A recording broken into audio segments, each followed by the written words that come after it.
Hello everyone and welcome to LoL Weekly. I am your host, Solid aka Josh, and this is the show where we talk all about the LoL esports scene. This week we had quite a lot of games going on once again in LCS. First I'm going to give you a quick recap of EU, then we'll move on to North America, and then on over the sea to Korea in the form of the OGN. This week in EU we had all team alternate attacks first loss, and that was to Gambit, which was a stunningly played game by Gambit. Brilliant done to them. Definitely shows that they're back on the top of their game, playing amazingly. Gambit also went on to beat Meet Your Makers, which are another top 2 team, who were not undefeated like Team Alternate, but we're still extremely good and looking for a top 2 position. But now Gambit has stepped up to the plate. We'll have to see how well they can hold their positions. Last week I talked about Alternate versus Meet Your Makers, and that actually went in favour of Alternate, which is very good for them as they lost against Gambit, so they needed that win to pick themselves back up. But what it does mean for Meet Your Makers is they are quite a bit below Alternate, because before they were quite close, now it's a large gap. And then we had Fnatic get beaten by Alternate, which is sad because everyone loves Fnatic, really. I don't know what's happened to Fnatic, but they just haven't given it as much oomph this season.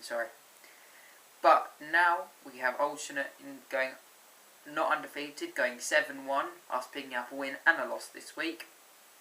But we have Gambit moving up from a 4-4 to a 6-2 in second, I believe, or something like that.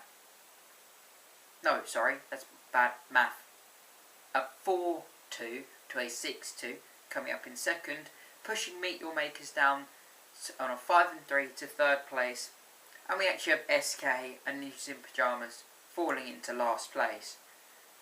I'm not sure what's happened to SK. I really thought they were going to be third or fourth this season like they were last season, but we'll have to see what they've got for the rest of the season. Next week, at least in EU, there really isn't a lot going on in my opinion. There are a few mediocre games, but there's nothing that really stood out to me while looking up for this show. But the 3 games that did, jump out at me more than the others were Gambit versus EG, just because these are old teams. We want to see if Gambit really has improved, or if this was just something where they were in front of their own crowd and they had a lot of momentum, or if they actually have really improved. We have Fnatic versus SK, 2 teams that did really well last season, but have kind of dropped off this season, so we'll see how those 2 are doing. And then we have Alternate versus EG. EG has always been a 3rd or 4th kind of team. They've never been bad, they've never been brilliant, they're mediocre, in my opinion. And Alternate are showing that they are definitely brilliant, so we'll have to see how EG can respond to that. Over the seas in NA, we actually had another undefeated team take their first loss. Yes, Cloud9 got beaten by CLG. CLG, wow, performing amazingly, without a doubt, some of the best plays we've ever seen from CLG. And they also went on this week to be last season's champions, TSM, in a rather decisive match towards their favour.